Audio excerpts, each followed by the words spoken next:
Today's episode comes to you straight from the Foundation Insurance Services podcast studio, your home for elevating voices, inspiring leaders, and building the community one conversation at a time. If you're enjoying the journey, we'd love for you to like, share, and subscribe to the channel.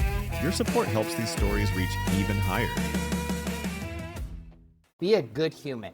We're not religious, right? But I think a lot of our friends are devout Christians.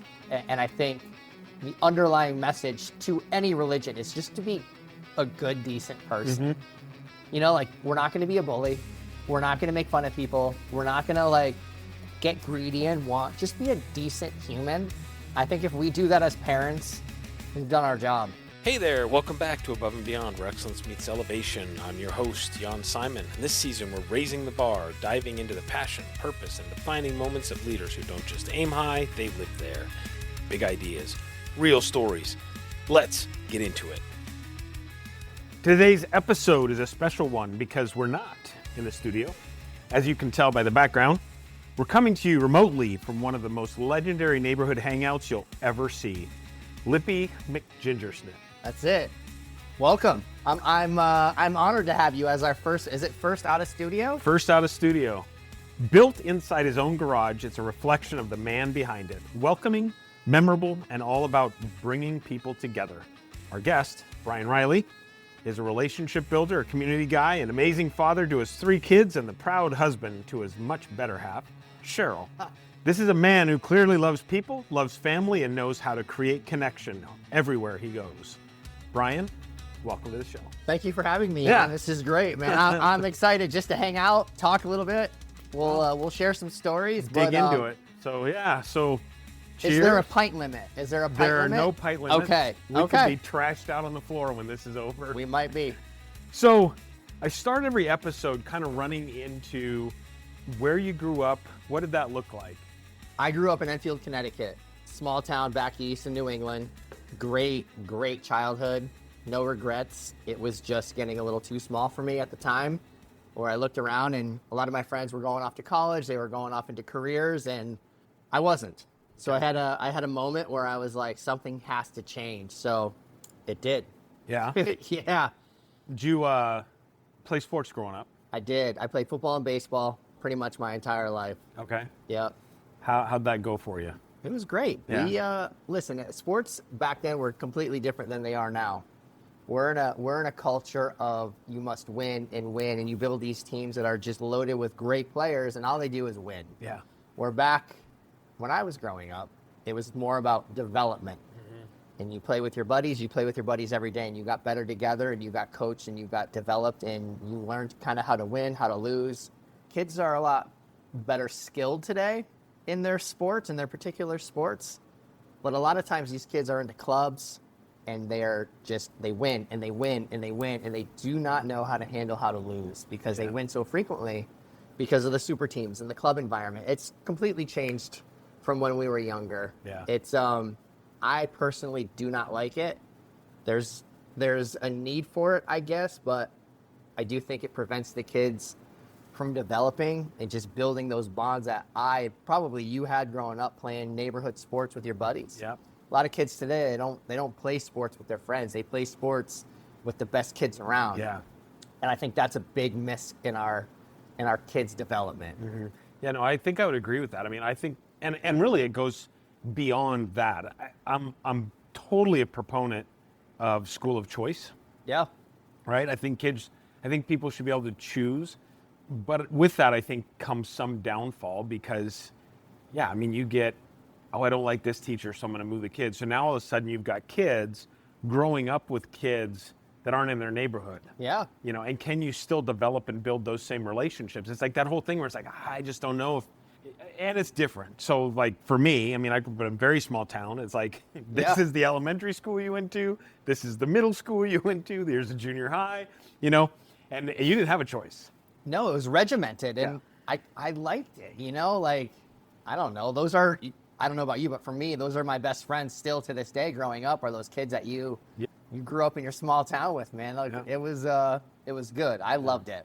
Yeah. But again, when you get older and you have different needs and different wants, like, you got to make a choice. And then shout out to the Gilbert Chamber, but like, the Gilbert Chambers where I first presented like how saying yes has changed my life. You know, like it's a long story, but basically I was doing nothing with my life in Enfield. Snowstorm hit. No one was on the road. I had just bought a 4x4 and I decided to go driving. I went to the mall. It pretty much was all shut down. And then I walked into a store called Structure. Do you remember Structure? Yeah. Yep. And I had no business being in there, man. I was totally hungover, a disaster. And then I went in, and I'll never forget the store manager's name. Her name was Tracy Nevins. And she goes, "Are you here for the interview?" And I was like, "Yeah, No. I am." Yeah, so That's awesome. there's a longer story to this, but I basically say, like, my journey started with that conversation by just saying yes. I got hired on at Structure, and then eventually I became one of the store managers of one of the most profitable stores for Express. That's where I met my wife. That's where I had started my family. So, like, I owe everything to that moment, saying yes, getting out of Enfield, and eventually being where I am today. Yeah. That's awesome. Take me back to school. How big was the school that you went to? High school. It was small. It was small. I would probably say it was like a Williamsfield, probably a little smaller than Williamsfield. That's huge. Is Williamsfield huge? Well, it's to me. I mean, I graduated with 104 people. Or all right, something I'll like probably that. say 100, like 180, 200 people, you know. But like, yeah, I wouldn't change it, man. I Yeah. absolutely loved my hometown. I did. Do you still go back? I used to. Once in a while I did, but like, you know, you go back and it's been 20 years, you know, like people have lives, they have families, they have jobs. It's Yeah. tough to kind of like, sorry, Jan. You're good. He's good. Go. He's going to trip. Sorry. So it's tough because people they have life, man. Yeah. You know, and it's, we stay in touch by phone and text, occasionally a vacation here and there, but I understand. Like Yeah. time for me is more important than anything. Yeah. Anybody in your formative years, in those early years, that stepped up, slapped you upside the head, kind of kept you straight, or were you? I had a really good core of friends, man. Okay. I think I lessons that I talk to my girls about, and even Oaks, who's my youngest son, but like, you show me your friends, I'll show you your future. It's kind of like our message that we have for our kids. And for me, like, I had the best. That's I awesome. had the best, man. I didn't have anyone like shake me. Like my brother always kind of like protected me. He's big brother, protected me. But like for me to be where I am, it's obviously a shout out to my family, but Yeah. my friends, man, my core friends back home in Connecticut. I wouldn't have been able to do it without them. Nice. Now, did you go to college after high school? I did. Well, not after high school. After high school, I took a year off, and then I went to a small college up in Boston called Endicott College. Played baseball for a year. That's all I wanted to do, man. I didn't want to do the college thing. So I played a year, did it, and I got out, and then I started running a rec center back home. Okay. Put a lot of the sports programs in for the youth programs, and like it's like a YMCA for Yeah. our town. But yeah, no, listen, man. Like I have been I hate using the word screw up. It's not a screw up, but like I've never been driven by money. I don't think money makes happiness. Back to the pub, you know, like I like time with good people, and I like talking about life. Like I love sharing life with a lot of our friends in our neighborhood. Like you've become part of this pub, you know, like for me, time. Yeah. Time is more important than money because I've seen it. Like and we'll talk about it, I'm sure later, but like I've seen those guys that are making millions and millions and millions, but like they have no time. Yeah. They're always working. Yeah. And it's like, all right, like as I gotten older, I'm 50 now, and like I realize our time is kind of like getting shorter and shorter by the day. So my priorities change, you know, like I pick up my kids, I drop them off at school, like I won't miss an event. That's just me now. Yeah. Where a lot of people are driven by money. Money has never made me happy. I've never had money growing up, but I was always happy. I was always a happy kid. So I never equated money and happiness. And I still have that philosophy. Money's great. Money is great, but it's not important. It's not more important than health and then time and just this, man. This is the best. Yeah. Well, having gotten to know you a little bit over time, you are a very magnetic personality. You attract people. I think you attract quality people. Yeah. And you're charismatic to be around. I mean, there's quality there. So I think that's the cool thing, right? You can get people that everybody likes to be around, but nobody really knows why they like to be around that person, you know? Yeah. And I feel like with you, I mean, that's there, but then there's also this, you do you go out of your way to make everybody feel like they're part of it. Well, that means a lot. That means a lot, and I appreciate that.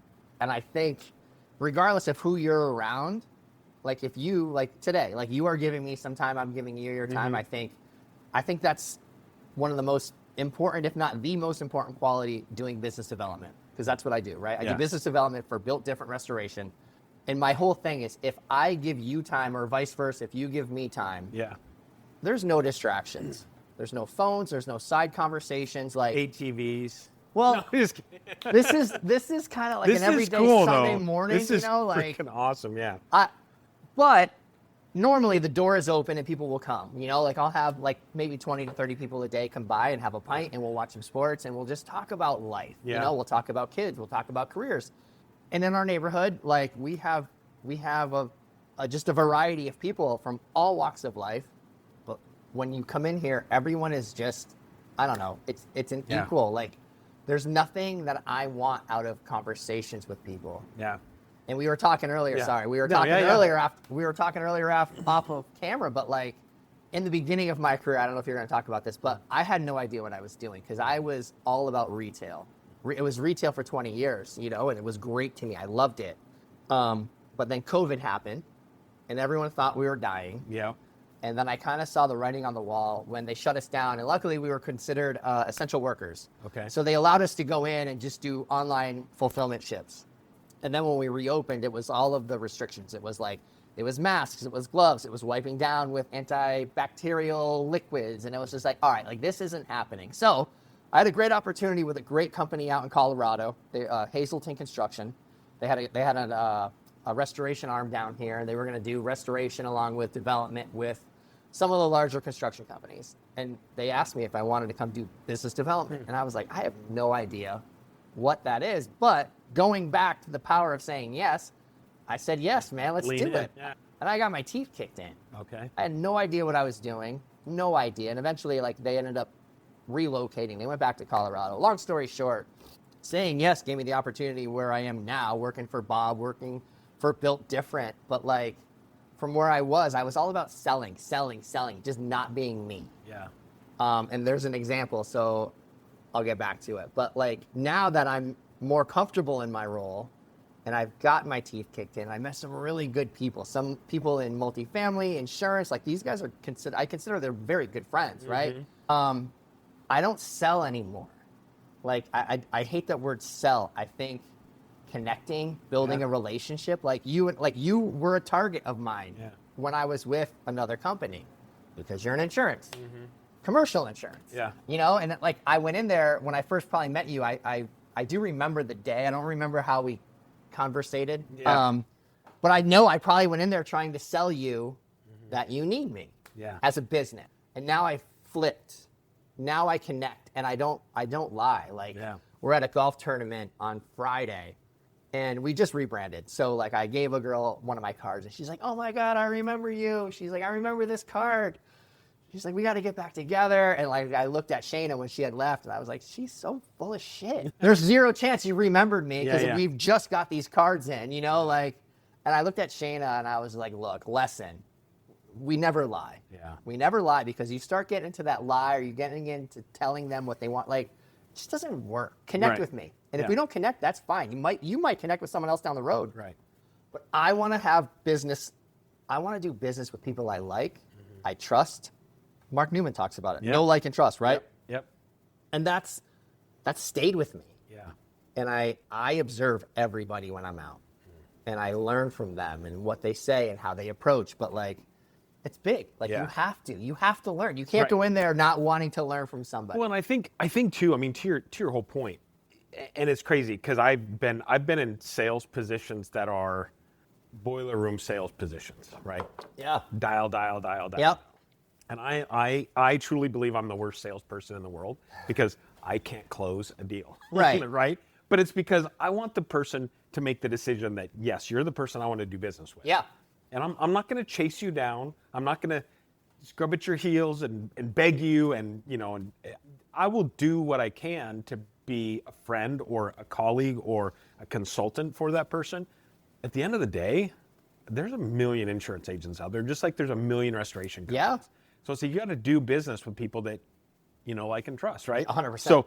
So if I can create that in some way, shape, or form outside of what it is that I do, then hopefully somebody will think about me, you know, when they need, oh, you know what, our guy's a douchebag. Yeah. Call this guy, you know, type of thing. Yeah. And give him a chance for a little bit, see how it goes. But yeah, it's incredible. And I feel like, you know, and I think that's one of the reasons I can't stand like open networking events.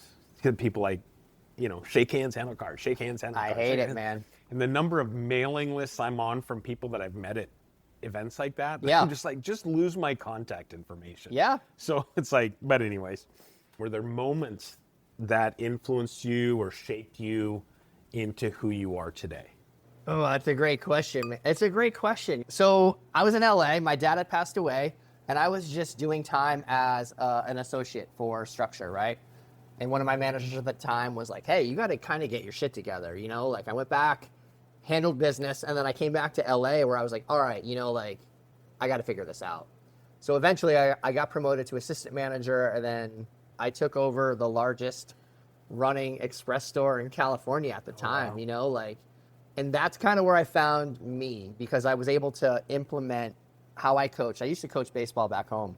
And for me, it was the development and growth of my players. And I just translated it into how I managed my team. Okay. There's a lot of people out there that just use their people to get where they need to go, and they are good. And they keep their people at a certain level just so everyone is good. And they make that manager look good. I was the exact opposite. I wanted to see my people shine. Like, my assistant managers have better been a store manager in the next year or two, you know? So that's kind of how I judge success, how I developed it, how my team had turned out in the future, whether it was store manager, regional manager. So that's kind of how I know if you're a good manager, if you're a good person or not, when you want to see your team shine and grow and develop together, because that's the only thing that matters. Yeah. And you see that. Like, so I do a lot of multifamily work, Graystar, AMC. So I see a ton of property managers that I love doing business with because they have that same philosophy as me. And it's the same as retail, and it translates throughout all of our industries. If you have a community manager that loves to see the development of their people, those are the people that I want to work with. Those are the ones that I want to be a vendor for, because they care more about that than they do about personal growth. Because if you have development of your team, you'll have personal growth. It'll just come together. Yeah. So yeah, man, I think that aha moments are usually, unfortunately, when it comes to like a life-changing event in someone's career. Yeah. Like, we've talked about it, man. Like, I could tell you stories all day when I had gotten to LA, or the journey from Connecticut to LA. I mean, just from finding our house in Agritopia, we found it on Craigslist. By the way, if anybody wants to live 2 doors down from, Yeah. I pulled in the neighborhood. I'm like, their house is for sale, and I'm like, oh no, it's Yeah, no, not ours, man. We're if I leave, I'm going to a beach, man. Okay. Like, yeah. If everyone that knows me, like, beach makes me happy, I'm out. Yeah. I'm out, and so do pints. Well done on that. That's a good pint. That's a good pint. Yeah, no, that's a great question, and I think we're gonna probably go. You're gonna cut and you're gonna edit, but like, these are the questions I like Yeah. because it makes you think, and it connects you to somebody.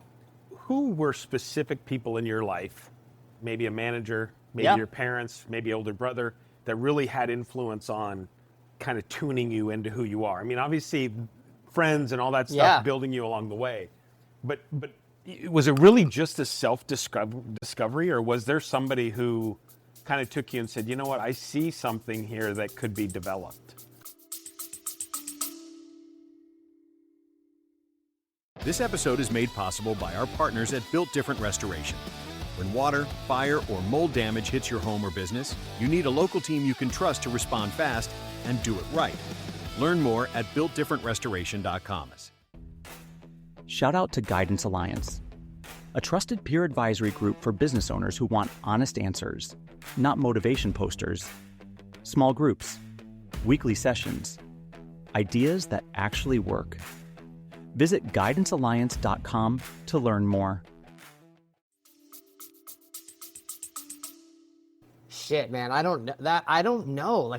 Like looking back, you have your influences, your parental influences, right? Like, my mom was probably the toughest person I've ever met.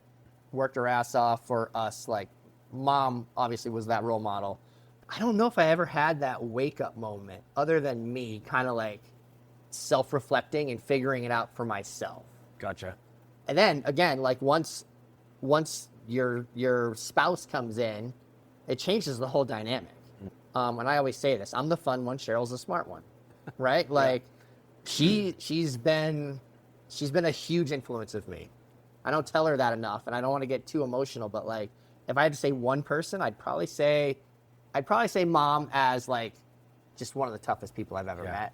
Cheryl kind of straightened my ass out back in LA. Gotcha. Got everything kind of together, and then we've never, like, since 2001.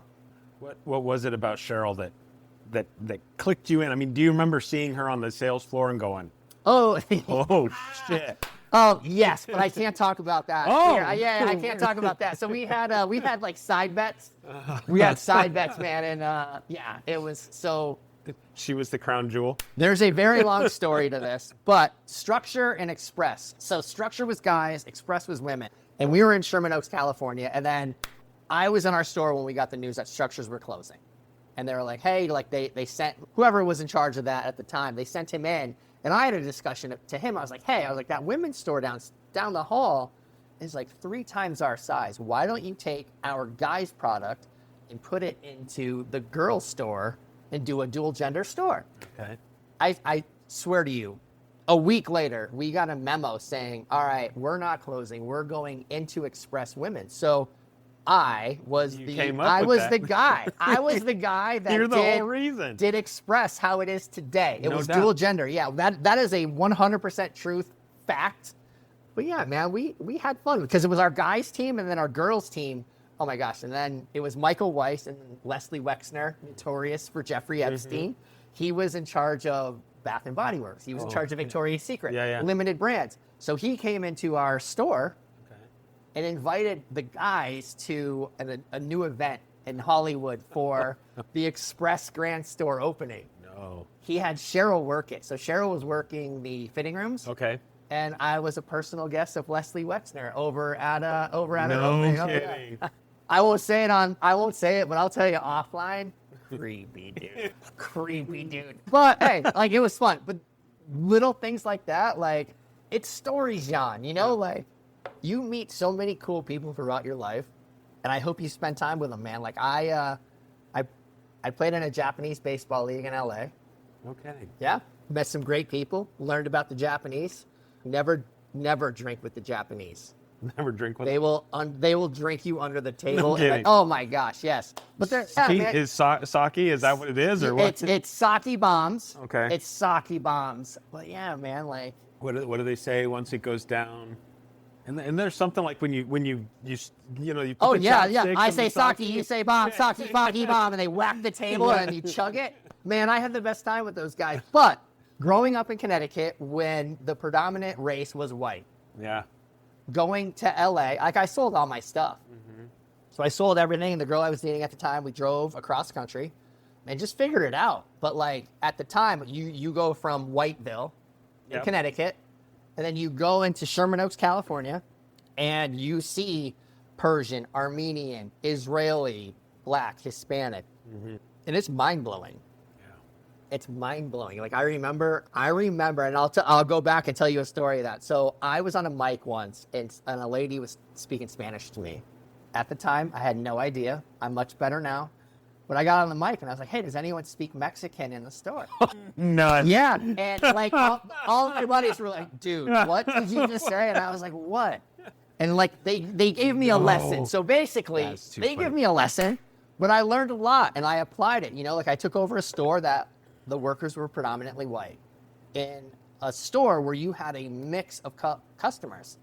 So I matched my shopping demographic to my people that I had in my store. Gotcha. So if it was 40% Armenian customer, I had a 40% Armenian staff.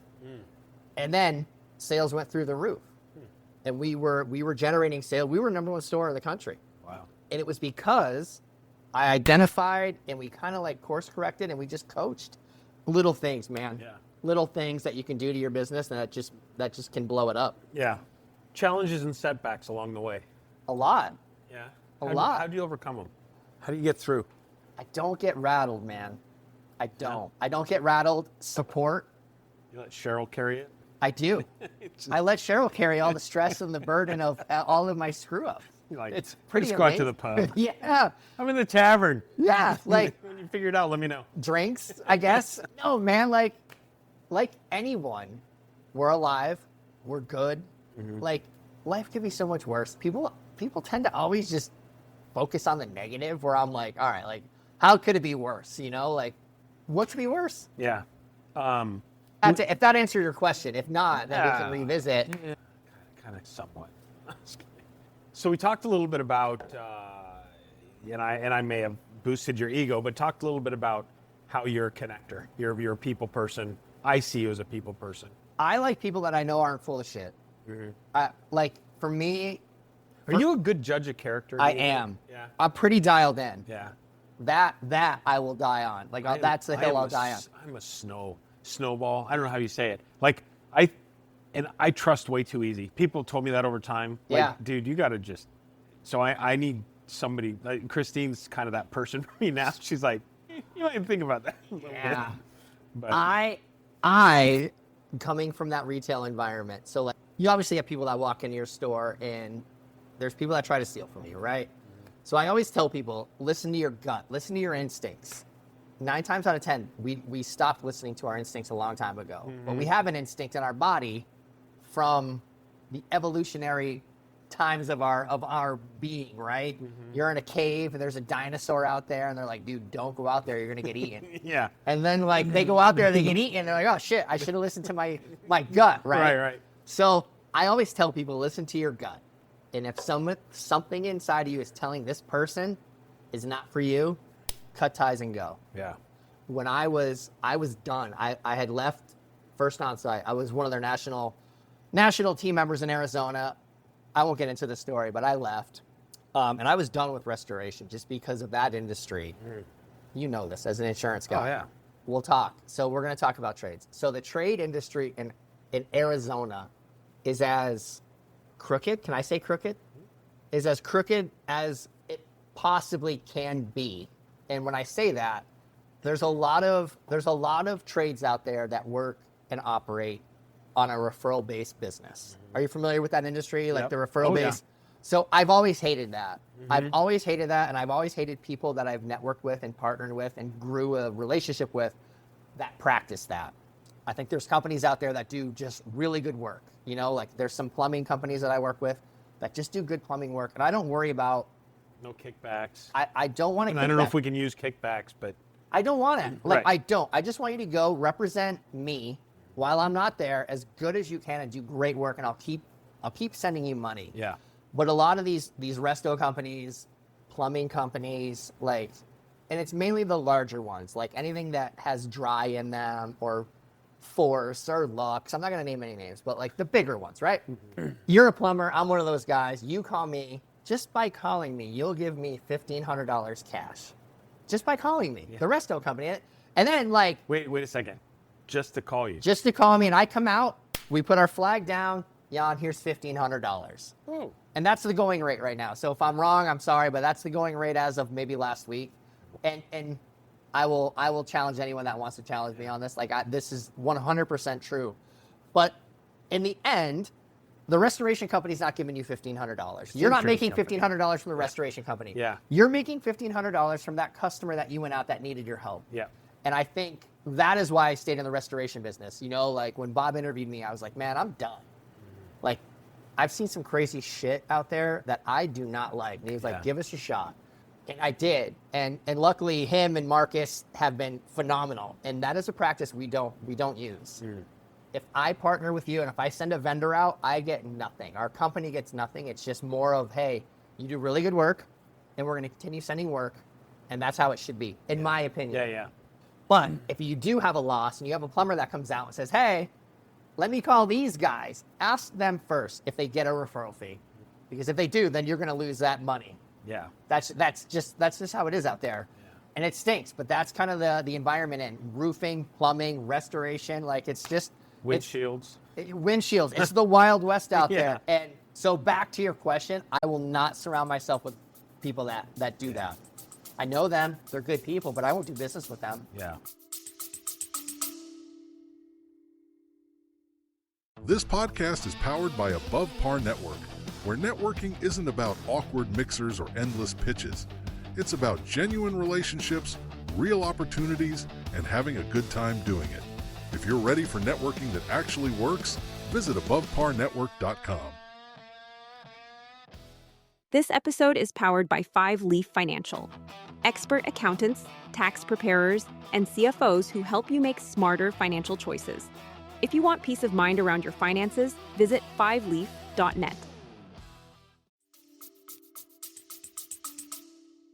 Well, it's interesting because the insurance industry is not so different on the business side of the house. Now, in Arizona, it's a little bit less wild west as it is in California. Yeah. With the broker's fees. Yep. But there's agents that I know that charge very big broker fees. And we get paid by the carrier. So we're getting compensated for writing policies. And some people say, well, now then you're working for the carriers. Like, well, all the carriers pay and they pretty much pay the same thing. So it's not like but if then I'm charging a broker fee on top of that, which is, some people are, it becomes a pretty crazy set of circumstances, I guess, if you will. And restoration, and I talked to Bob about this a few times, I think you and I've talked about it, where, you get a water loss. And it's like, okay, we need 2 dehumidifiers, we need 7 floor fans, we're going to have to, cut out 12 inches up, rip the carpet out. Yeah. So we'll have those dehumidifiers and those floor fans in there for 3 weeks. It's like, we're in the desert. What are we doing? It's like, we're in the desert. What are we doing? Yeah. So it's those things where it's like, to find somebody that you can really truly trust, I think is huge. And if I'm willing to do business with you and I'm not getting compensated for it, I will continue to do business with you. Right. Right? Until something goes wrong. Yeah. And then if we can't work it out, then, obviously something needs to be fixed there. But if you're compensating me, I'm not going to worry about something going wrong. It's like, whatever. Yeah. $1,500. That's minimum, by the way. Dude. That's minimum. We met a company. They have a partnership with a restoration company. Again, I won't say names. This is true. This is a true story. Me and Bob met with these guys, and they said they've given them so much referral fees. He was able to buy a cabin in Munts Park. I shit you not. So, guys, this is probably my last ride as a restoration rep. Yeah. I like my home. I like these guys. But I'm very well aware of the industry out there, man, and it's not. Wow. You got some good ones. There are some really good ones. Yeah. But there's a lot of bad ones. Just ask questions. Yeah. Just ask questions. Yeah. That's incredible. Have you never heard of that before? No, I mean, I've heard of referral fees. Yeah. But and I've been approached, obviously being in insurance, people are like, oh, and I'm like, nah, no. No. There's ethics, right? Like, yeah. Well, yeah, it's like I can't do it. And it's my license on the line. Like, yeah. I'm not willing to throw away my livelihood to get $100 or $1,500 or whatever it is. But I guess where I'm dumbfounded is $1,500, and I get it, right? Like, I used to be an adjuster for auto claims. Okay. When I started my career, and we would, if I had a claim where, let's say I had a funky body line in a car that I knew was going to take a little bit extra time, but yet, there was, you could fluff a little bit, right? Yeah. You could work it, massage a little bit, say, okay, well, I can give you a little here, but I got to take there, and those types of things. I mean, that's a lot of money. Yeah. That's a lot of money, and that adds up because it's coming from either the homeowner or the insurance company, and 9 times out of 10, it's the insurance company. 100%. But that's where we're at right now with insurance, right? Yeah. Like, that's why everyone's rates are skyrocketing. Yeah. It's insane out there because 5 years ago, you could file a claim and not really worry about it. Now I go in there, I was like, listen, if you can pay out of pocket, pay out of pocket. Yeah. So I think the relationship between the insurance agent and the restoration company has to be dialed in. Yeah. Because if I go out there and let's say I represent you, and it's a claim that shouldn't be a claim, but I say, hey, file a claim. Mm-hmm. There's a good chance you're going to lose that customer, that person as a customer, right? Yeah. Or the rates are going to skyrocket, or they're going to shop somebody else. Yep. But if I go in there and say, hey, Jan is a buddy of mine, we've done this a bunch of times, this isn't a claim. out of pocket. If we need to work with you as far as payment plans, we'll do that. But do not file a claim because you have one claim right now, silver bullet, catastrophic loss. Don't use a claim to handle a handyman job. Yeah. You know, like, and I think that is where I'm able to be like, all right, insurance agents, trust us. Yeah. And we've done it for them, and we've done it for them time and time and again. Like, and I saved a few customers, not me, our company has saved a few customers from exploring other options from agents. And they're like, this is something new to us. Yeah. Yeah. Because normally they're like, all right, claim. If you get somebody that comes out and says, hey, file a claim, what's the claim number? Remove them off a job. Yeah. Immediately. Work together. And I think if people truly care about the experience, when you call me and I come out and you're 3 inches of water across the whole house, file a claim. Yeah. But if it's a small leak in a bathroom, hey, let's reassess. Let's work together with your agent, with you, and with us and see what's the best route. Yeah. Because every time you call that claim line and mention the word claim, you have a claim on your record. Yeah. And that's the worst thing right now for customers. Yeah. And I think the good restoration companies identify that. And we work together with the agent, with the customer, whether it's State Farm, Allstate, Farmers. Like, there has to be some sort of agreement where we're on the same page and it's for the best for the customer. Because it's just, it comes back. You don't want to lose anyone. No. We work hard We do. for the business we have, right? We don't want to lose it. And it's tough. You know, the crystal ball question that we get all the time. If I file this claim, what's it going to do to my rates? You're going to get increased. Yeah, I mean, it's going to go up. Yeah. Will it be 10%, 20%, 30%? Don't know, but it will go up. Yeah. You know, and ultimately, if you're impounding your payments through which most people are, now your monthly mortgage payment is going. And they're going to increase it more because they're trying to build back. Yeah. You know, so. Or this, like, not this house, but this house has a water loss in its history. Yep. Like, does that affect rates as an insurance agent? Yes. You would know that more than me. Absolutely. If you go to buy, let's say the house two doors down. Yeah. Let's say they have a basement, the sump pump stopped working and it flooded the entire basement, and they got a $50,000 claim. That claim's going to follow the house. It's also going to follow those people when they move to a new house. Which is, I get it, but it's crazy. Yeah. So those are the things where it's like, yeah, it used to be 3 years. Now it's 7 to 10 years that it Just sticks stays around. right on there. Yeah.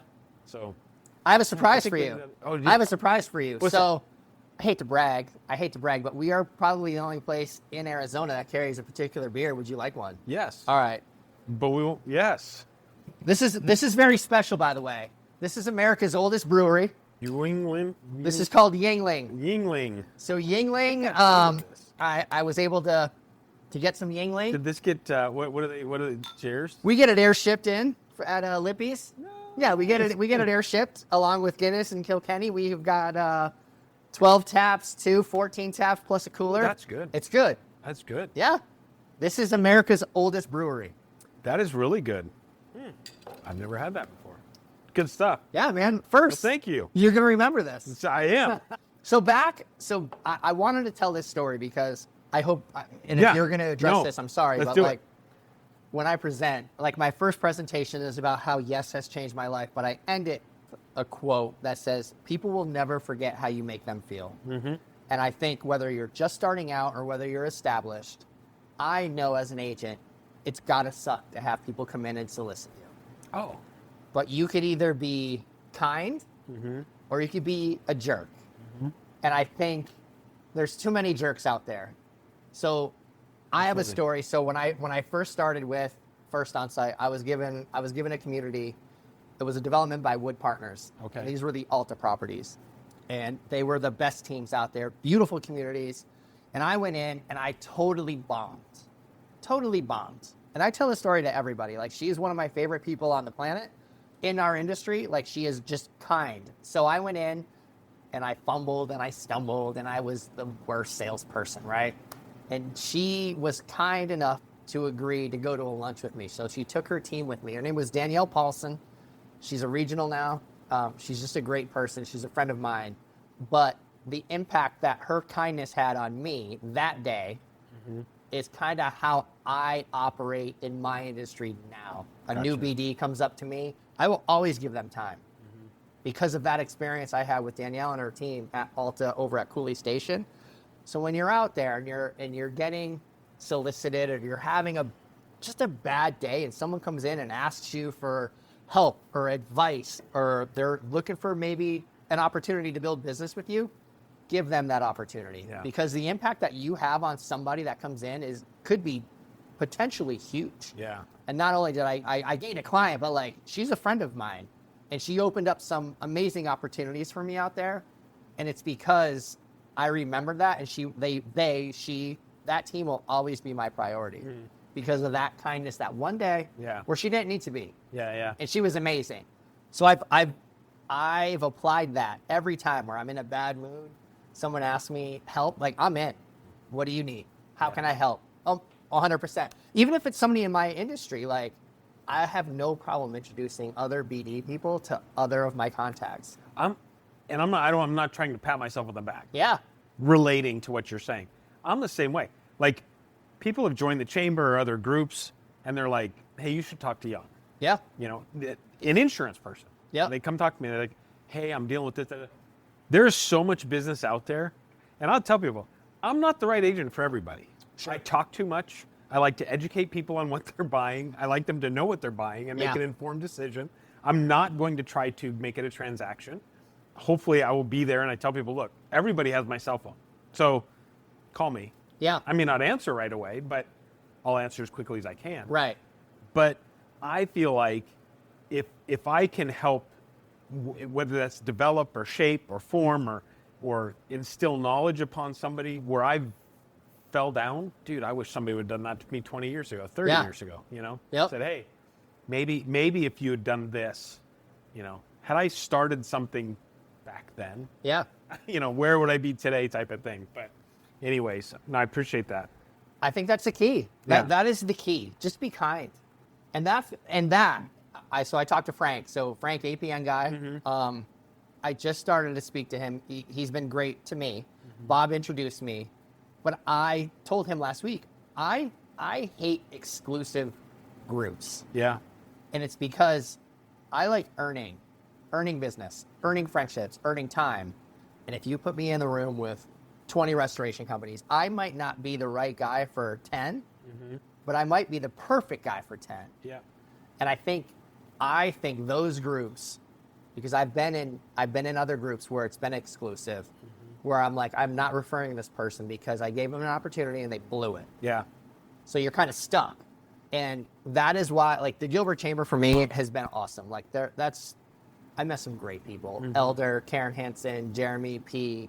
I can go on, right? Yeah. Like, they're just friends that I do business with. But I trust them, and they've been amazing and gracious with their time and their connections. Do you know Antoinette? Yeah.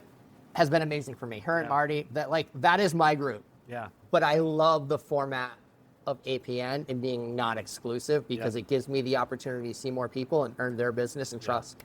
So, yeah.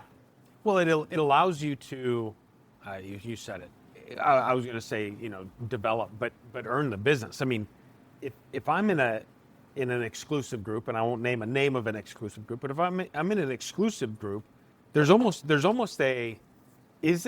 am I getting these referrals because this person has actually done business with me, or because they're trying to get a niche on a scorecard, right? Whatever. Yeah.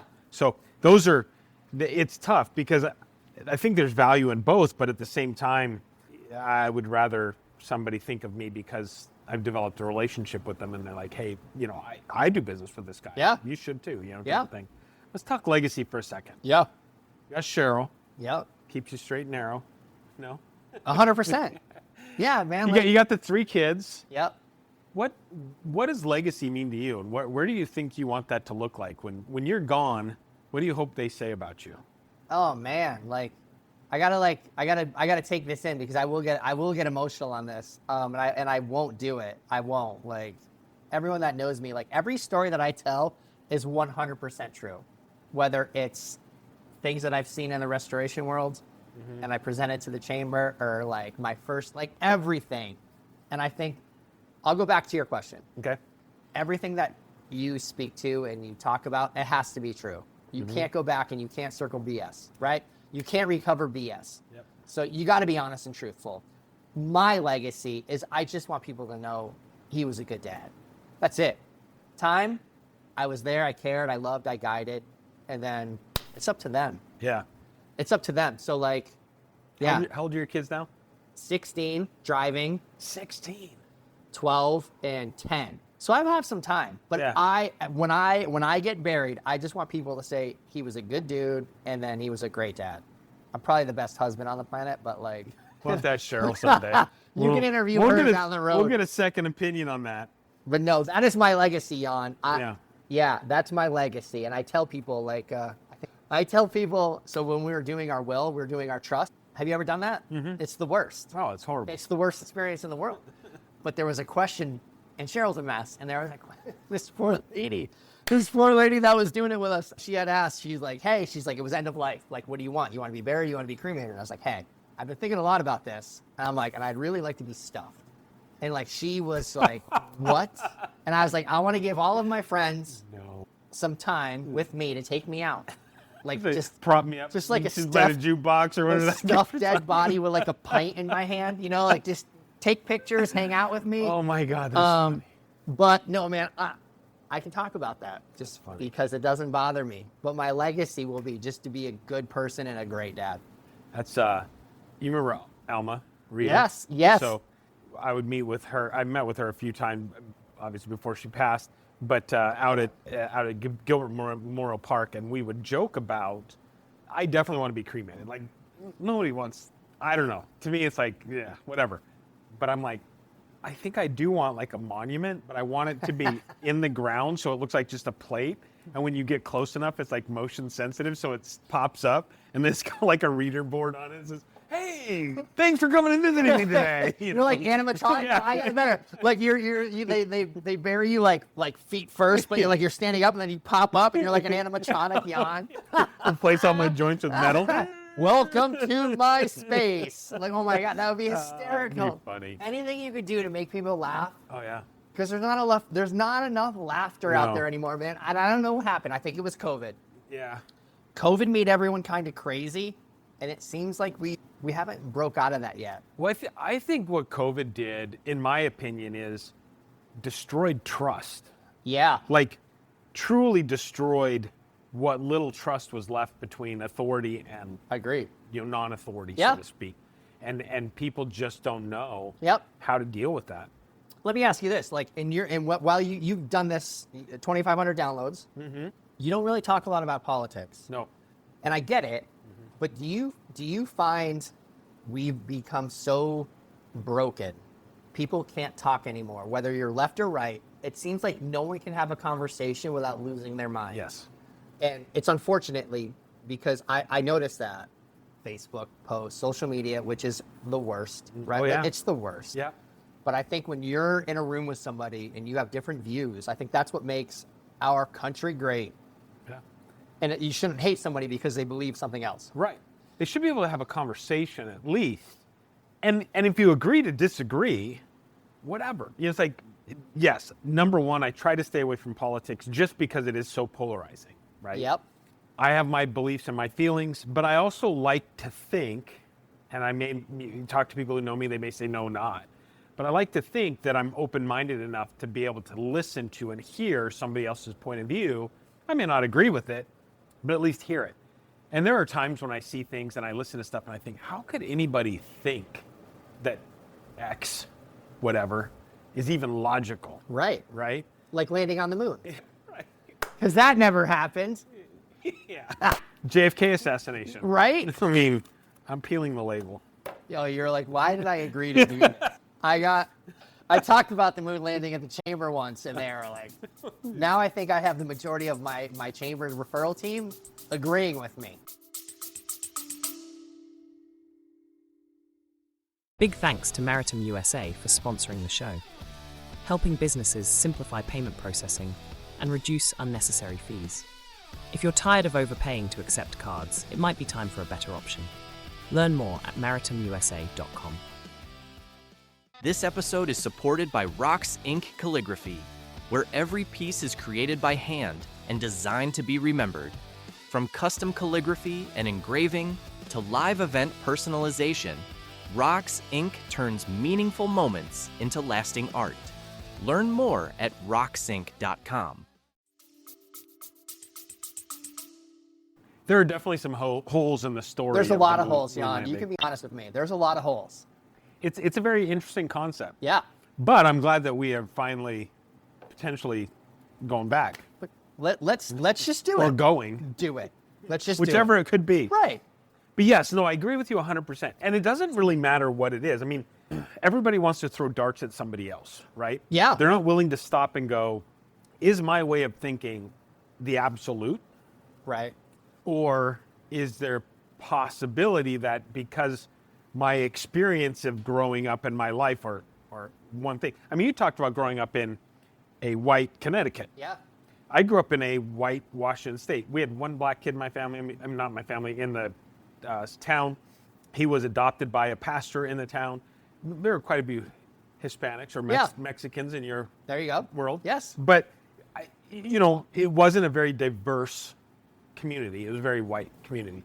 I can't speak to what it would be like to grow up in the inner city. Right. I can't speak to what it would be like to grow up in the bayou. I can't, those things, I have no idea. I can say, look, every person has the same opportunity to do something with their life if they don't like the circumstances that they currently have. That's the beauty of America. For sure. Right? If you create yourself as a victim and you live in that victimhood, well, that's your choice. Yeah. Right? So this whole conversation about politics, right, left, center, whatever it is, I think, or at least I'd like to think in my unicorn fantasy world, sure, that the majority of us live someplace in the middle. Yeah, I agree. Right? We may think, well, this is okay, that's okay. The loudest pieces are on the fringe. Yeah. Right? And you need to accept me for this, or you need to stop doing that, but the majority of us live in the middle. But if we get into conversations, and I have no problem getting into political conversations, I just feel like there's enough people out there that aren't mature enough to be able to handle those conversations. Yeah. That it would turn into a very nightmarish situation. It is a nightmare, but I think we should be able to. But I do think, like with CNN, social media, Fox News, regardless of what side you're on, it's called programming for a reason. Yeah. And it's not news. It's not. That is opinion. It's not. I mean, the investigative news reporter has kind of died away, right? Well, and that's why, and we're going to go down this political road, but that's why right now California is trying to outlaw investigative reporting. Which is bonkers. It's crazy. Yeah. It's like, wait a second. Isn't that a First Amendment right? Mm-hmm. To view and report on something that you see and that you believe, but because you don't believe in it, now you want to outlaw it? Yeah. It's like, wait a second. Now you're treading in water that not even, And then they fight, well, that's the federal government. That's not the state. So we need to be ruled by the state. It's like, wait a second. You're trying to have these things both ways. We're kind of a mess right now. We're absolutely a mess. We're a mess. Because we're allowing the fringes on both sides to dictate Agreed. the direction. Agreed. So you get me started. See, we can talk about politics. You and I can talk about politics. I mean, I could go down a road that would probably just, and it's weird because I think on a quite frequent basis, I have very steadfast thoughts and beliefs on how I think about things. And usually it's more fiscal than whatever the other side of fiscal is. Can't think of it. Anyways, but I think that you got me talking about something I don't want to talk about. Listen, but that's... But it's crazy because I feel like people just don't stop and think about what they're actually doing and saying. Yeah. I mean, small, tiny little example. When you get people marching in the street, protesting against something that really is for what they believe in, but they're against it because it doesn't fit their narrative. I mean, it's like, stop and think about what you're doing. Yeah. And I feel like common sense has gone out the window. But anyway. Common sense has long gone out the window. It's like, but I think to your point, I think we sat alone for a year plus throwing darts on the internet, creating these crazy ideologies. Right. leave me be, I leave you be. That's kind of my philosophy, right? If you want to do something, do it. Just Do don't what you hurt wanna me. do, Don't yeah. bring. But this is kind of how this started. It was during COVID. Yeah. Don't force feed Right. your thoughts and beliefs on me because you think it's right for you. Agreed. Go do it. Do it. I don't care. Yep. Go do it. Were you expecting to talk about politics today? Not at all. So that goes back. Like, Hijack my conversation. people love being led, right? They love being led in our industry. It's love being led. But I like pushing boundaries. I like talking about things. I think the more uncomfortable you are, the more you grow as a person, as a business developer, as an agent, as an owner. Like, you have to be uncomfortable at times. Yeah. And that's okay. Yeah. But learn, apply, and grow. Well, and be okay with not being right. Right. You don't have to be right all the time. I mean, we're both married. Which I am very We're right both most of married, the right? So we're probably not right ever. I admit that I'm not right to keep the peace. Yeah. No, but like, I don't know, man. It's No, I mean it's as a. I think the beauty between, we'll call it a male and female relationship. I'm not talking any of the others. Sure. Whatever. The beauty of it is, for the most part, broad brush. Men are very singular-minded and methodical and what I will consider logical. Women are more feeling and holistic and think about all this stuff. A lot of times I don't think men think about, if you're going to throw a rock in the pond, what are all the ripples going to Right. do? Right. How's that going to impact it? Sure. It's like, I'm just going to throw a rock. Yeah. We'll deal with whatever else comes up when it comes up. What's the plan? I don't know. Right. Just deal with it. It is crazy, like, and I'm not just saying this, but like, throughout my experience, the toughest people I've met and I've known are women. Oh yeah, hands down. My mom, my wife's mom, like, these are some I'm fascinated by, and I'll say Christine, but probably the majority of women that are in my life, I'm fascinated by their ability to truly hold everything together. Yeah. I mean, Because I can't. if I had to deal with all the stuff they deal with, it's like, I can't do it. Yeah, man. What's next? Let's go. Ah. Let's do this. Now I'm feeling pretty good. Okay. Don't ask me any Now you ready to talk about your family? emotional questions because I don't do that. Like, I don't. That's one of the things, But like, shoot, we'll figure this out. We're gonna All right. cut and edit. So let's talk about Build Different Restoration. Sure. What makes you different? Built different. I mean, I've done this so many times. I think with us, with the relationships I and we have built, I think having access to me as your account rep, to Marcus as the general manager, to Bob as the owner, and to Justin as the GC president of our rebuild, that's saying a lot. And you have 24/7 access to us, where a lot of these companies don't give that information out. Mm-hmm. We'll handle it tomorrow, we'll handle it Monday, but like, we work in emergency services. So it doesn't matter what time it is. If you're a customer and you need us, you call anyone on our team at any time, and we will help you. Man, I've seen it. Like, I when I first started out, I saw how to do it. They were great. Matt Critchley, HRS, like, they knew their shit. Mm-hmm. And I saw how they took care of customers. And then I also had that exact opposite experience when I was with a larger company, and I saw how it was more of, how much money can we get out of this account? Mm. And now that I'm with Built Different, it's more of that experience I initially had when I was with Matt. When I first interviewed with those guys, they basically said, we are in the business of helping people. Money will come. Like, money will 100% come if you do certain things right. Mm-hmm. And I think they were missing some pieces that I brought, but I also have learned from those guys. Like, Bob and Marcus are devout believers in Christ, and they, you hear this a lot, and I'm not banging on that, but like, you hear it, but you don't see it, right? Mm-hmm. Like, a lot of BS goes around that. But not with those guys. Like, they have done everything that they've told me that they were going to do when it came to my accounts, my customers, my friends, and they do it the right way. And I can come home at night and I can sleep fine I don't worry about it because I know if restoration companies are going to screw something up. Like that 100% will happen with whatever, even you. Yeah. You will screw something up. Oh, absolutely. But what separates us from a lot of the companies is that we will own it. We're not going to ghost you. We're going to make it right. We're going to do the right thing. And we're going to learn from it where it's happened. But as far as trust, care for their client, accessibility, response time, there's no one out there that beats us. Yeah. Not one person, not one company.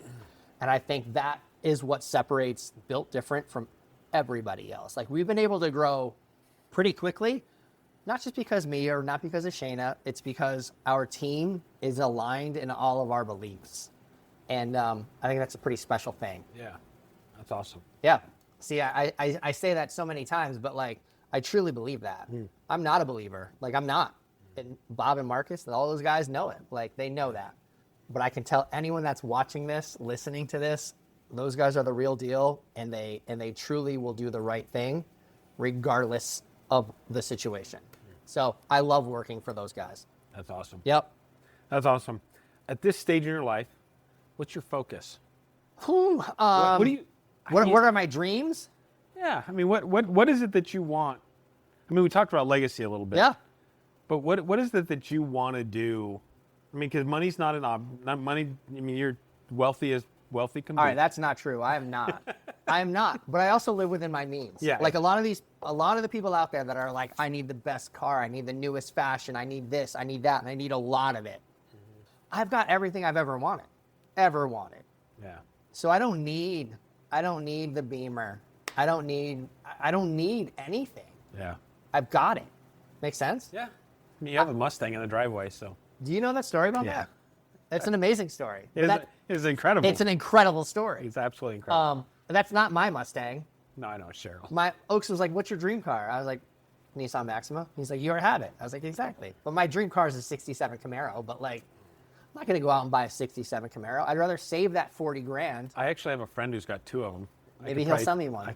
He actually wants to sell them. Ooh, send me pics. I'd rather retire early, spend time with my kids, hang out with my friends, live on a beach. But I want to own a pub, man. Like, you've known this about me. Like, this is great, right? But I want to go next level, and I think the community pub has gone away. Yeah. And I think everything has become so bougie and like high end, and it's like, oh my God, this is the best, whatever it is, best seafood, best mac. And everything's infused with basil or cucumber or. Like, come on, man. Come in. I want to have a pub, and I want to have great pints. I want to have great conversation. And I want that connection to come back to our community. Like, I think community is everything, but I don't know if people still have that pride in their community. Yeah. So I think the pub does so much more for an area, for a community that I want to do. Like, I've told everyone this. What's your dream? It's to own a pub, spend time with my wife, my kids, and travel. That's it. The beach. Beach, man. Mountains or beach? Beach, 100%. Like, I want nothing to do with landlocked mountains, like nothing. You put me in Aruba, I'm done. I'm done. What life lessons have you taken away so far from your life? We could say you're halfway through at 50, right? Yeah. At least. What life lessons have you learned that you would, if you could just take it out of your brain and implant it into your kids? And then which ones took you the longest to actually absorb and be a good human? Yeah. Be a good human. We're not religious, right? But I think a lot of our friends are devout Christians. And I think the underlying message to any religion is just to be a good, decent person. You know, like, we're not going to be a bully. We're not going to make fun of people. We're not going to like get greedy and just be a decent human. I think if we do that as parents, we've done our job. Yeah. I think the world needs more decent humans, adults and kids. I'm the first person to say, hey, you're kind of a dick. Sorry, pardon my language. Like, no, there's, and it's crazy because, I mean, we see this in little community Facebook pages all over our beautiful little town. But I feel like there's a piece of lack of responsibility that is creating a generation that just is dicks. Yeah. I mean, Don't it's be a like, dick. yeah. It's like this stuff where you see like somebody standing on the subway waiting for a subway train and somebody walks up and just clocks them for no reason. Punches them in the face. Yeah, or pushes them to, Yeah. it's like, what the fuck is in your mind that would make you want to do that? Yeah, Right? man. Some old lady walking down the street and you just clock her for no reason. Yeah, because It's there's no fear of repercussion. No. Like, that person should be publicly executed. Absolutely. But I think, and I always compare other, like, I'm not saying we're the best, but like I always compare because I've lived it, I've experienced it. Agritopia is a special place. It's a special place. You have special friends. Like, some of our friends that we do life with on a daily basis are here, and they become family to us, man. Like, they mean the world to us. Yeah. But this was farm, and this was a vision by the Johnston family that turned into this. Like, are you familiar with our You know what's crazy? When we lived in the Seattle area, and we were talking about possibly moving to Arizona someday, and Yeah. there was an article in the Seattle PI about this concept Agritopia, and this is back in the early 90s. Oh shit. Yeah, and it was like one of those things where it was like, oh, that sounds like a really cool Yeah. place. So when we finally moved here in '99, we came looking for it, and it wasn't here yet, but it was like, yeah. So we knew about it before we came. It's an amazing place, and just to kind of like speak briefly on it, it's basically the circle of life. Like, you have the townhomes for a family that's just starting out, right? And then you have your traditional single story. You have basements here for your larger families that are expanding. You have restaurants, and then you have a senior living facility. You do not have to leave our neighborhood. It's the circle of life. You have a school. It used to be Surrey Garden, now it's Gilbert Christian, but like, you have everything in here. And I love doing life with all of our friends and our people in our neighborhood. And I had that in Enfield too, but like, I don't know if a lot of people do have that still. I think that's a miss. Well, I think in smaller communities they have it because Agritopia is in and of itself a smaller community. Right. Right. So you've got a smaller community in a large metropolitan area, and I feel like we talked about early on, my hometown. I mean, we had 6,000 people, 5,000 people in my hometown. There was an elementary school, it's like basically K through 4, I think, and then 5 through 6, 7, 8.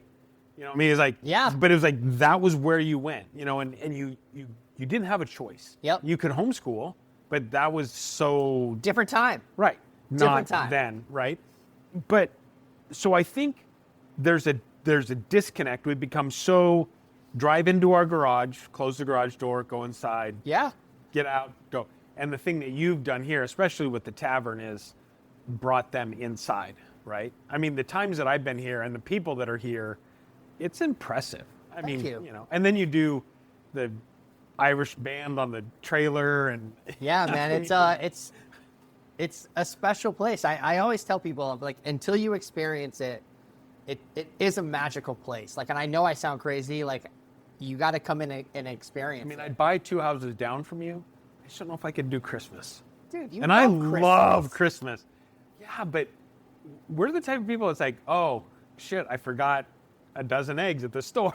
But then your neighbor would bring you a dozen eggs. Yeah.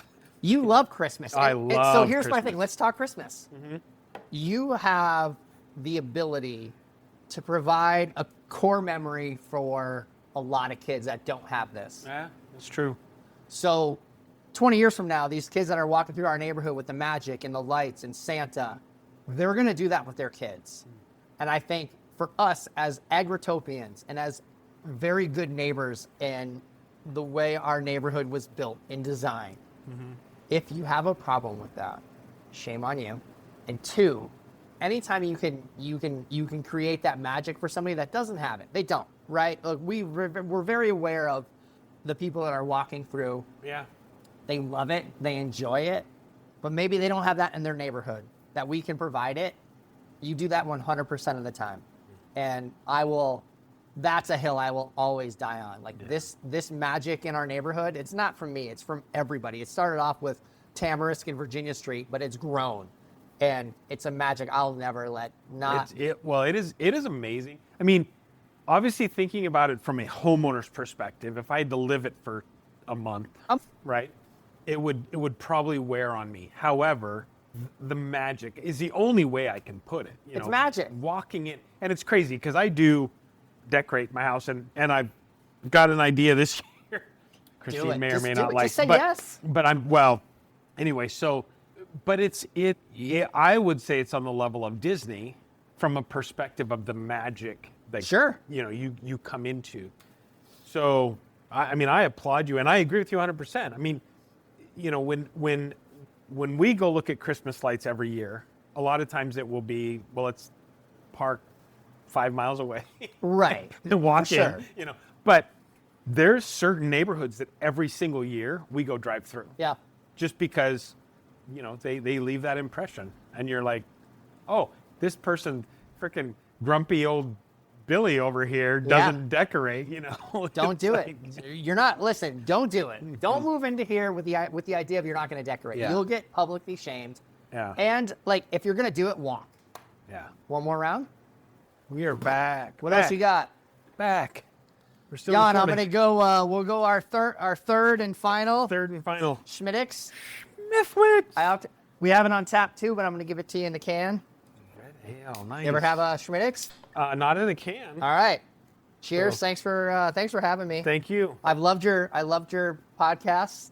I watch them a lot. Oh, good. What is that. What is something that you've taken away from doing all of these interviews? Like, obviously you're learning. What's the one takeaway that you've had? Oh.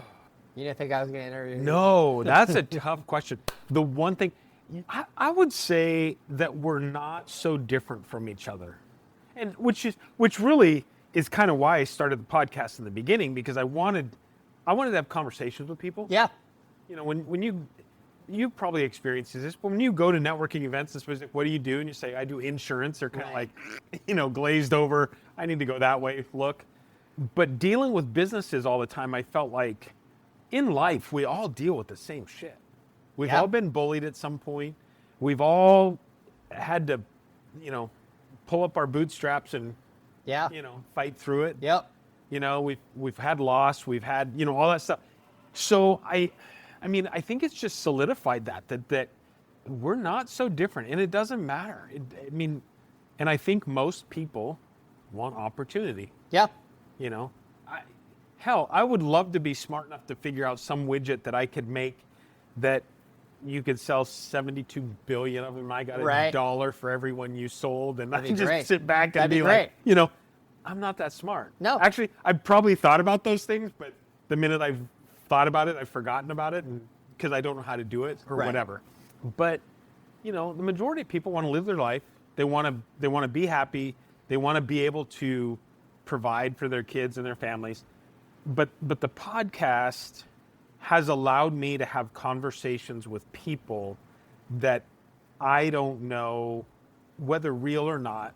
I don't know whether I would have had the wherewithal to be able to actually have the conversations. Sure. I get it. Right? Yeah. Because everything is so transactional. Yeah. And it's how can I get you to like me so that I can do business with you and that sort of thing. And it's like, and I hate that. Like, I hate sales. Yeah. If I could have the mentality of making widgets in a factory for 8 hours a day. Agreed. It would be amazing. Agreed. I would shoot myself in 5 minutes. So it's that whole thing where it's like, man, I have ideas. I want to talk to you about your tavern because I'm like, dude, that'd be so fucking cool. It'd be so cool. It's close. So there's getting people to a point where they feel comfortable to take a chance is a hard hurdle to get over. But through doing the podcast, I'm finding most people hold their nose and jump. Yep. There's thought, don't get me wrong, there's planning, there's all that stuff that goes into it, but a lot of people just go, I'm going to take a chance. And if I'm going to take a chance on anybody, I may as well take it on myself. You have to take a chance. Yeah. You have to. And it's funny that you said that because I've got one of my best friends back home in Massachusetts. Mm-hmm. Look at. I like this. Have you ever had? This is nice. We had Guinness. The greatest beer on the planet. Then you had Yingling. Yes. And then you had an Irish red ale. I feel quite spoiled. I feel great. Back to your question. Yes. So, we were talking about, please refresh me. With regards to Taking a chance. Yeah, there Sorry. you go. Woo, We're back. So taking a chance. So my buddy back home, his son is an amazing artist. But when you're in a small town and you're an artist and you kind of think outside of the box from the jocks or the normal, the normal, right? Right. You're kind of an outcast. Mainstream. You're kind of, yes, Yeah. you're an outcast. Yeah. He just got accepted to a college out in LA for acting and music. And I was like, that is the greatest news I've heard, because once you find your people, doesn't matter what it is, your happiness just shoots through the roof. Yeah. And I think for me, you had talked to me earlier about what kind of makes me tick. I love it when my friends are happy. And I think a lot of us are not happy. Do you feel, and I'm not asking you this to make you emotional. It's not that at all.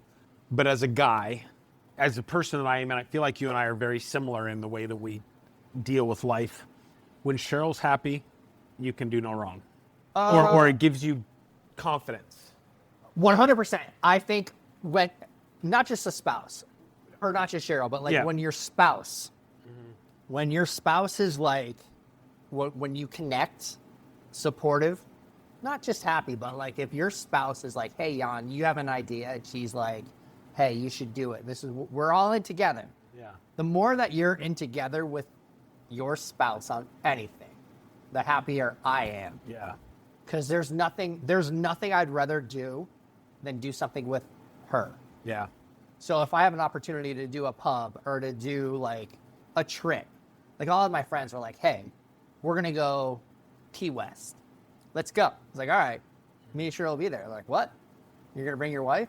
It's like, yeah. I like my wife better than you. Yeah, right. Like, why wouldn't I bring my wife? Right. You know what I mean? Yeah, like, I have more fun with my wife than I do with the majority of my people. Yeah.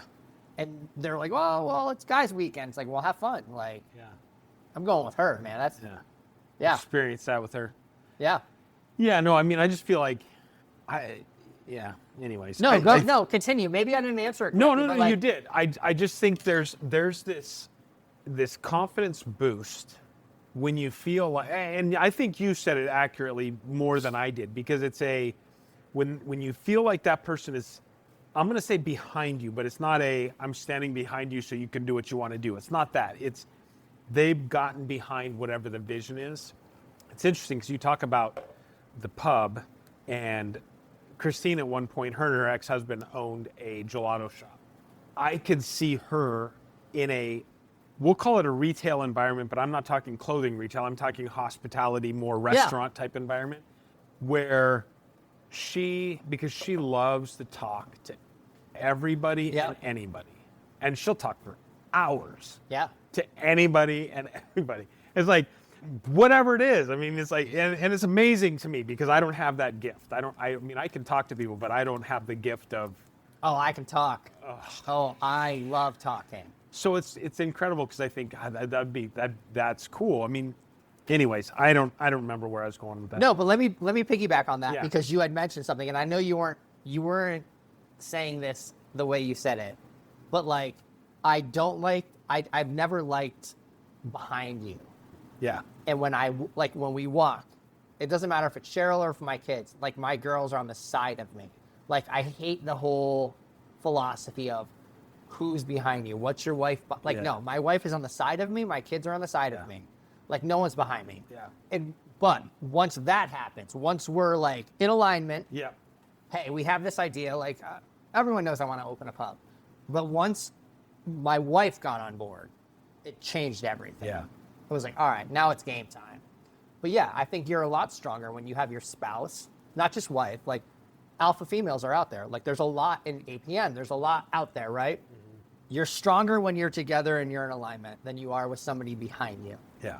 If that makes any sense. No, absolutely makes sense. And I guess alignment is a better way to say it. Behind you, I know you weren't saying supportive. That. I know supportive. 100%. Right. And that makes me tick. Hey, I'm in. All right. Yeah. No one's stopping me. Yeah. Because I feel like, anyways, I was just. But the pub is real, man. Like this has been amazing for me. I love meeting people, man. Like, you know that. Like, we've had Victoria Cross winners in our pub, World War II heroes in our pub, That's incredible. fighter pilots in our pub, World War II bomber. Like, you name it, they've been in here. Yeah. And I think the more time you take to learn about someone, and the more special you make people feel, that's life, man. Yeah. Yeah, like, we're here for what, 70 years? How old are you? 55. You have potentially less than 20 years. Yeah. So what are we going to do with it, right? That's the question I ask myself every day. Like, I want to be happy. Yeah. I want to be happy. And I think that's the first question you ask somebody. Hey, are you happy? And they think about it. No one really asks that question a lot. Like, when was the last time somebody asked you that Let me question? ask you that. What is happy? What's happiness? What does that mean to you? Time. Time for me is happiness. Okay. And I'm in a position now, like, I've worked hard, like, to gain clients and accounts and to help a business grow, and I'm not done. Are we good? Yeah, we're good. I was looking to make sure they're both recording. Happiness for me, man, it's just, dude, I like this. You and I haven't hung out like this. No. And we don't need to film. No. Yeah. But this is why I love the pub. Like, my buddy Willie and I, we were joking with the idea of, like, writing a book on how to live life.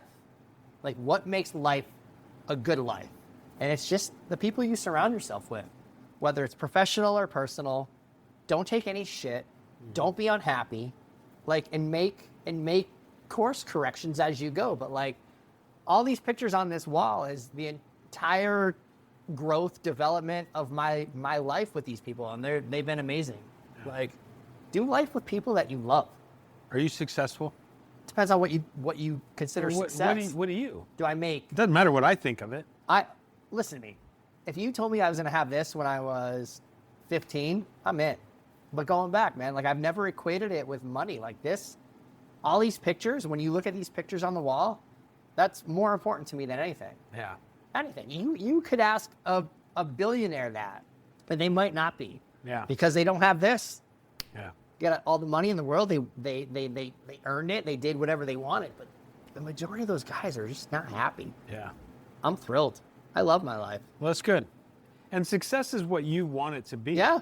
I mean, am I successful? Did you ask that? I feel like I'm successful. The fact that I've been through bankruptcy, divorce, lost the house, and I jokingly say you could write a country song about my life and it would fit, to the point where I started a business. I've had very supportive people in my life that have helped me get to where I'm at, not from a monetary perspective so much as a support perspective. But yeah, I mean, am I where I want to be yet? No, but I'm still working at it. Yeah. You know, and I would hope that people see that I'm successful. I mean, but it matters, but it doesn't matter, right? Yeah. You know, you look at it and you're like, do you care what people think? There was a thing that came up in Instagram, and it was a bunch of different celebrities like Kevin Hart and Dwayne Johnson and Jason Momoa, I think, was on there. Anyways, basically it was really that whole thing where it's like, don't give a fuck what anybody else thinks. No. And as soon as you can stop giving a fuck what anybody else thinks, then and only then can you truly be successful. 100%. And it's so true. My problem is I do still think I still care what other people think. But at the same time, it's like I'm getting closer and closer to that point where it's like, this is who I am, right? Right. And I used to laugh and think, at what point do you become old and crotchety? And I think it's just the point where you go, I don't give a shit what people think about I me. don't give a shit. I'm just going to say whatever I want, and I don't care. Yeah. I got too little time left to really give two shits about what you think about me. Right. Or to work overly harder than I need to. Right. Right. Exactly. Exactly. I mean, you know, there's always, you know, if you make X, you set your goal at making X, which, you know, I think I have that goal that I know what I want to be making, but let's say I set that goal and then I get to that point. Am I happy? Getting to that, does that make me happy? Or is now there a new goal that I need to achieve because now I'm spread to the point where I need to, make more. Yeah, no, man, I've heard that a lot. So I don't know. I mean, I feel like your focus, I love your outlook and your focus. And the number of times we've talked, and it's like, I think about back to when I was a kid, my parents scuba dive. You could say scuba dove. I don't think it's Scuba right, dove? but you could say it. I know what you mean. They would scuba dive a lot. And they were part of a group called Sea Scouts. But I can remember at a very young age, under 5, maybe 5 or 6, but under 5, going with my dad to get the tanks refilled by the guy that was airing up the tank. For sure. And I can remember at that time thinking, that's a cool job. Yeah. And I don't know why, but I can remember that. And I can think now, like, I've never gone scuba diving in open water. I've been in a lake, with my dad's equipment and stuff, but I've never gone open water. I've never done any of those things. But when you talk about being on the beach and stuff like that, that's where my mind goes. Like, I think, yeah, how cool would it be just to be, there's a chillness to it of, whatever. And I'm sure it's different, right? It's that whole grass is greener on the other side. No, it's not different. It's much greener. It's like we were down in Aruba for my 50th in January, and they have a thing called shout out to the Jolly Pirates. Your birthday's the 18th, isn't it? Yeah. That's right. We have the same birthday. I forgot about that. Yeah, same birthday. The Jolly Pirates. These guys take a pirate ship out, and they take a bunch of people out, and they do rope swings into the ocean, Oh, no shit. and they get drunk, and it's the best time ever. Yeah. So yeah, like if you said you could do that for 365 days a year, would you be happy? Yes. Yeah. It would be amazing. Yeah. It'd be amazing. What would you do in Aruba? I'd probably bartend. I'd own a pub somewhere. Yeah. And I would just veg out. And I'm good with that. Yeah. I'm good with that, man. Work from whatever time to whatever time. And I couldn't imagine just doing the 80-hour-a-week grind. I'm sorry. The grind culture has to die. Yeah. It has to die. For what? I think we're getting closer. I don't. No? I don't. I think the whole grind culture has to go away. It's like, oh, I'm going to grind for 80 years. For what? So you can die and leave all the money to your kids? Yeah. It's what? Like, for what? Yeah. Yeah. No. I'm going to grind for 51 years. And then I'm going to retire in Aruba and swing off a rope swing all day long. That's all I want to do. Yeah. And that's like, I think if everyone just had more honest discussions about that, like what makes you happy? Well, a rope swing into the ocean does. It's funny because the kids make fun of me because I love watching Alaska Last Frontier and some of those different homestead shows and stuff like that. I would die in 2 weeks. I would be dead. I'm the worst. Like if it comes to that, that's funny. Like could you survive out there? Yeah. I couldn't. I would die. Really? Yeah, I would get eaten or I would freeze to death because I don't know how to start a fire. And I don't like firing guns. I'm all for guns, but like I don't know if I could shoot anything. I'd probably get eaten by a bear or I would freeze to death. That's funny. Yeah, I definitely think I could. So let me ask you this. Let me ask you this question. Yeah. Now I'm going to reverse it. Okay. Sorry if I'm going off script. Yeah, let's do it. So you're an Alaskan bush person. Yeah. You have 3 people that you have to survive a year with. Who are you taking and why? It's an amazing question, isn't it? Gosh, that's tough because It's tough. 3 people. That's tough. That's brutal. I say Christine. You're taking Christine. Yeah, you say Christine, but then people are like, "Oh, you just say Christine." You take Christine. I would take Christine because she is resourceful and she could get shit done. 3 people. Can you grow? Like, are you a farmer? Can you grow? Yeah, I mean, I can source stuff. I can propagate, and I can do. I mean, I grew up in a small town. My parents had no money, so we did a lot of that stuff. We canned shit all the time. We'd go to which the ladies now, I think one of the senators or something for the state of Washington, but we'd go to their house all the time and pick peaches. Do you know where Wenatchee is? Oh yeah. My dad's family used to have a farm there. My good friend of ours that I knew from Burbank had an apple orchard. Oh yeah? Yeah. Yeah, my dad's family had apple orchards. It's amazing. In fact, my great-grandfather, little known fact, this will go out. My great-grandfather had dementia and Alzheimer's, which we're now dealing with my mom. But they still had parts of the orchard, and his little house was in the orchard. And he ended up leaving the house naked, thinking that he was walking into the bathroom, and was walking down the street naked. And I want to party with that guy, Jan. Yeah, no, my family. In fact, after they sold the orchards there, my Uncle Wayne bought pineapple plantation in Hawaii, and had that for, I don't know if he still has it. Wow. I think it's gone now. I think he's probably passed away, but anyway, so he had that for a number of years. So, yeah, I know exactly where Wenatchee is.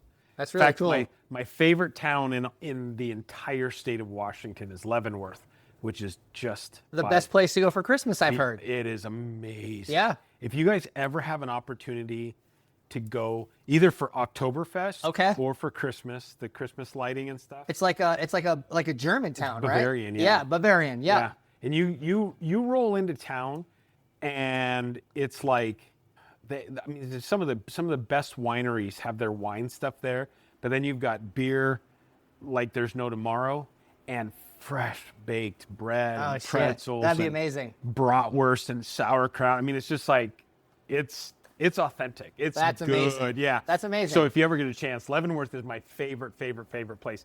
Aside from, do you remember the show Northern Exposure? Yeah. So there was when they started the show, it was actually filmed in Roslyn, Washington, or parts of it in Roslyn, Washington, which was close to where I went to college. So with Rob Morrow, right? Yeah. Yeah. And there was a side of a building that had a moose and stuff on it. The moose would walk in front of it, but there was a pizza shop there. And it's funny because recently we were having some pizza, and they serve their pizza. The crust is an inch before it hits the toppings. The sauce and toppings, okay.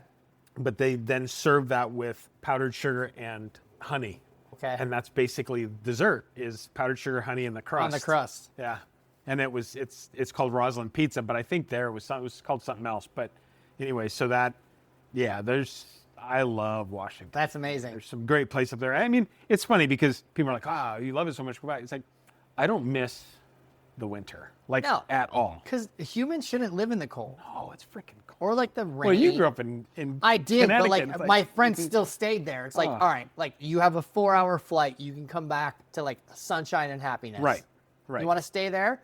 You wonder why everyone's so miserable. They're all depressed and miserable. Right. That's how Seattle is. Oh, yeah. It's like, moved to Seattle, lived in Seattle for a few years, and it's like, dude, I couldn't. My brother lives in Ketchikan, and he'll probably listen to this. He lives in Ketchikan, Alaska. Okay. So it's basically in the inner. Yeah, inner I know pass. exactly where it is. It's where the seaplanes come in. Yeah. Yeah. So, and they live basically on the edge of a rainforest. That's amazing. And I'm like, I don't know how you do it. I wouldn't do it, but it's amazing. I don't think, I'm fairly certain they don't have like a well or water. It rains so much that they have these tanks that fill up. They boil it. Yeah. And it's like they treat the water, and it's like, I'm like, no. I mean, I tell all my friends back home, Jan, I was like, look, there are these shiny little things that have wings and they fly away. Yeah. Come see me, because I'm not coming home. Yeah. It's like, I love going home in the summer, which now my parents aren't there, so I'll have to see if I actually go back. Okay. But I still got a really good buddy who's got a big piece of land up there. So until he sells it, I'll probably go back once a year. Are you a hunter? I used to be. I'm not anymore. I haven't hunted since we moved to Arizona. But I used to hunt, both bow and rifle. But you ever fur trap anything? No. Used to fish all the time. I used to fish. Funny story. I used to fish all the time. In fact, my daughter, before we moved to Arizona, so we moved to Arizona when she was 99, 4 years old. I used to take her fishing, and we'd sit and fish and whatever. We moved to Arizona in 99. The house that we moved into next door, the guy had a boat. He's like, hey, you want to go fishing with me? I'm like, absolutely.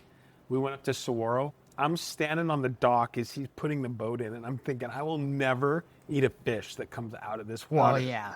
And we used to fish to eat the fish. Yes. It's like, yeah. And I'm like, there's no way in hell I'm eating a fish that comes out of this water. So, all right, we should probably wrap. I had fun, man. Yeah, no, I had a great time. This was great. Listen, if we do this again, we'll dive into like more detailed stories. I'll get you crying on the show.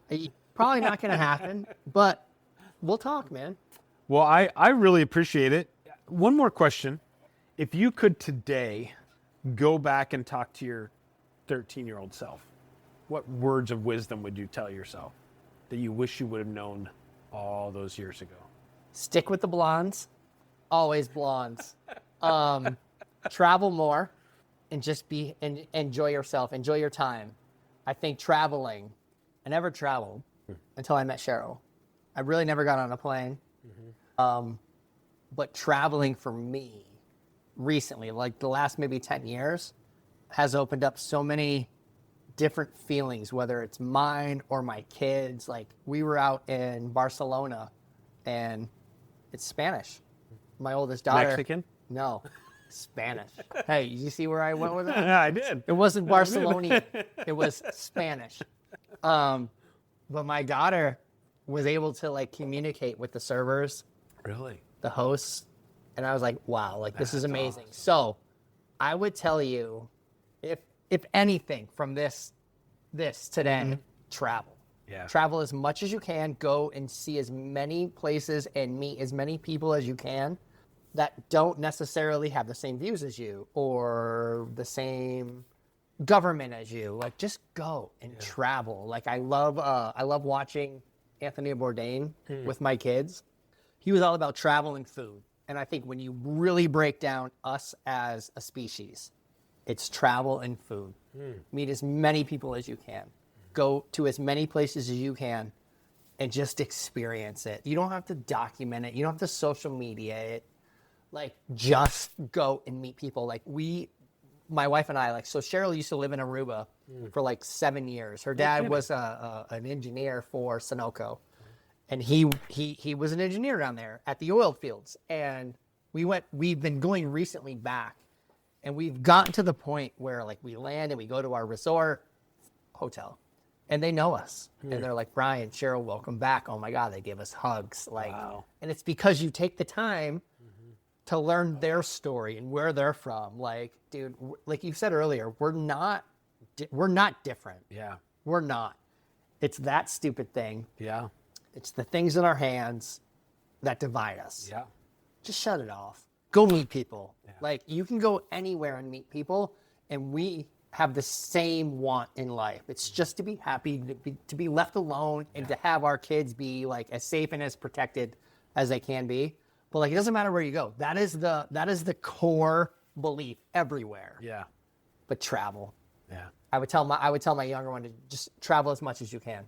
I think that's awesome. I was just talking to, I just had Alia Goutier, who owns Tinted Salt. Iran, yes. Yes. Just had her on the podcast. And I think, I haven't traveled a lot. I've been to New Zealand. I've been to Canada. I've been to Mexico. Okay. Barely into Mexico. Yeah. When I went to New Zealand, it freaked me out because I didn't know what to expect, right? But I feel like we are fed all day what to think and see and hear of other places, right? So it's oh my God. When I went to New Zealand, I think I shared this before. When I went to New Zealand, I had a layover in Melbourne. There was a guy in Melbourne that we did the eye connecting things. Yeah. It's type of thing. That's it. Get off the plane in Auckland, New Zealand, or Christchurch, I think. Get off the plane in Christchurch, and I'm waiting for the bag. And here's this guy again. And you kind of connect. It's okay, this is weird type thing. End up, I'm supposed to be going to a hostel to wait for my brother because he's flying in. End up, we're standing outside. This guy's waiting for his wife to pick him up. Yep. So we start talking. Well, he happens to be a pastor from somewhere in Christchurch. He was in Colorado because a cousin passed away and he was doing the ceremony and did all this stuff. Invites me to dinner. And I'm kind of feeling creeped out a little bit, this is weird. Yeah.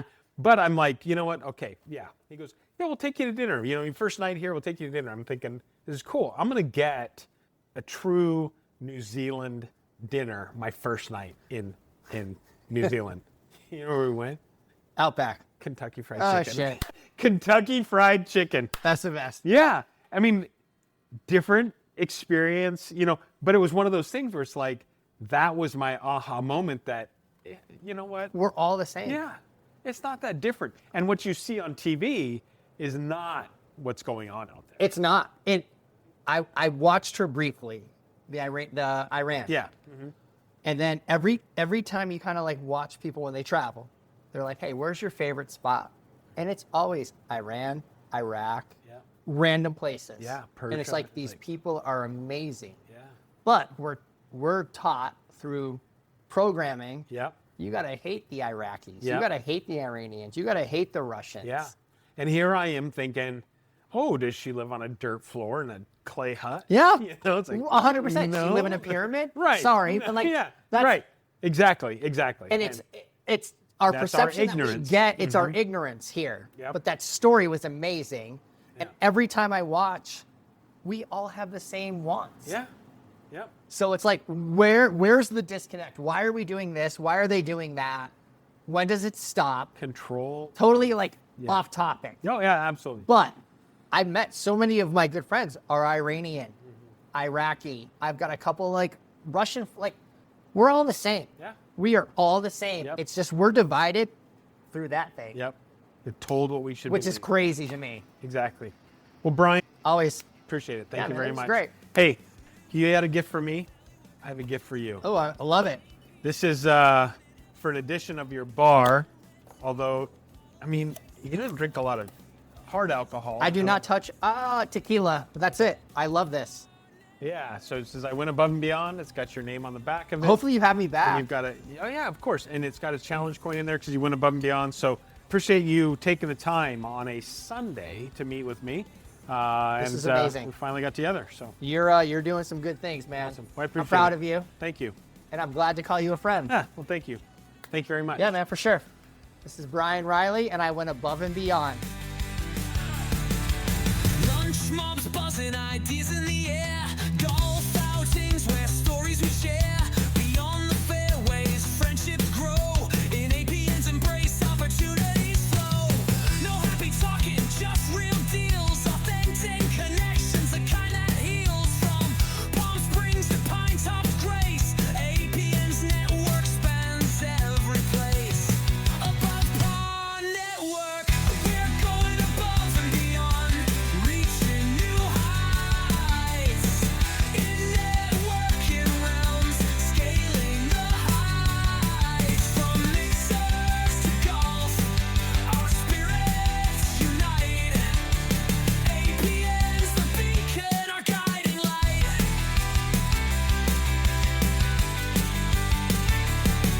So here's to APN, where dreams align. In every connection, a chance to shine. Above and beyond, we'll always strive. In APN's network, we truly thrive.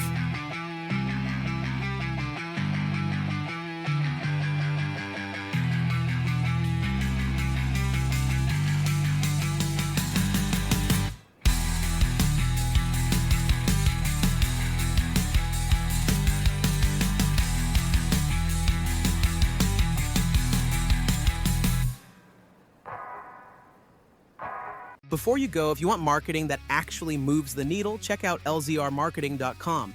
Expert marketing solutions for your business. From websites and social to ads that convert, Liz and Riley help you stand out and grow. That's LZR Marketing, laser focused on your success. Like, share, and subscribe to Above and Beyond, where excellence meets elevation. Elevate your mindset, one episode at a time.